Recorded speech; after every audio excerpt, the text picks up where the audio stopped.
بسم الله الرحمن الرحيم. مش كل من طلب التضامن هو صاحب حق، مش كل من طلب تضامن صاحب حق. نحن العاطفة تحركنا طبعا، وياما تضامنا وتلطمنا، قصص تطلع كذب، ولكن هذا لا يمنعنا في قصص حقيقية يعني تسرر الواحد يتضامن فيها. ولكن النصيحة دي مش أي حاجة تنشرها، ناس خلاص. أنا مرة واحد قال لي يمكن من فلان المقدري، قال لي يا اخي انتوا فلان، قلت له يا اخي والله احنا حصلنا قايد العيال عندنا، فرحنا بها يا اخي القيادات اغلبهم مقالب عندنا، يلا حصلنا لنا قيادات في العمالقه بس مش موجودين في الجبهات، ما يسران شلال عاد نحصلهم في عدنا ومعنا حاجه ولا شيء، فنحن اولادهم وهم اولادنا. قال لا خاف الله، هذا انت مش ليش صلى على النبي مالك؟ قال جيراننا طلق اخت فلان المقدري، داهموا سحبوا لعبوا ضربوا سجنوا انتقموا لما طلعوا من ايش تقول مالك؟ ليش عسى الله ما تختار اسلام المقدرين؟ لا ما بنرضي هذا الكلام. قلت له ابدا والله. قال شوف، قلت له ابدا، رحنا كلمة الحق غالبا نوصلها، وطلبنا مقابلة اسلام المقدرين ورحنا له. اللعيب ذكي قال بيستدرج اسلام المقدري عشان ما مش ثاني مشاكل، اقول له اختار بيقوم بدكتور ها؟ قلت له ايش رايك بالطلاق؟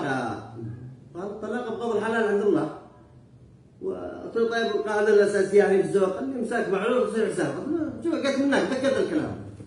طيب يا اخي ليش يعني عفوا انا بدي اختك عين مطلقه من جيز الناس يا اخي، بدهم صهيلك بتصلح بتصلح، هذا استغلال يعني حقير مع احترامي الشديد للمنصب حقه.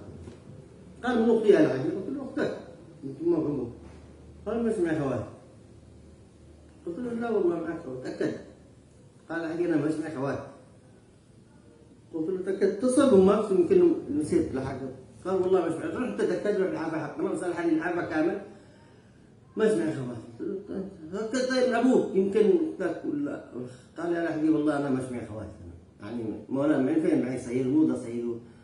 قلت له طيب بس بتصل بالرجال اللي اشتكى لي، اتصلت يا عبد الله وين اللي بحاكم يدعموا يسران صهيلة قال لي انا مش بحارتنا بحابني ولا طيب خذ حابني وراكم ما معلش بيتها الحين.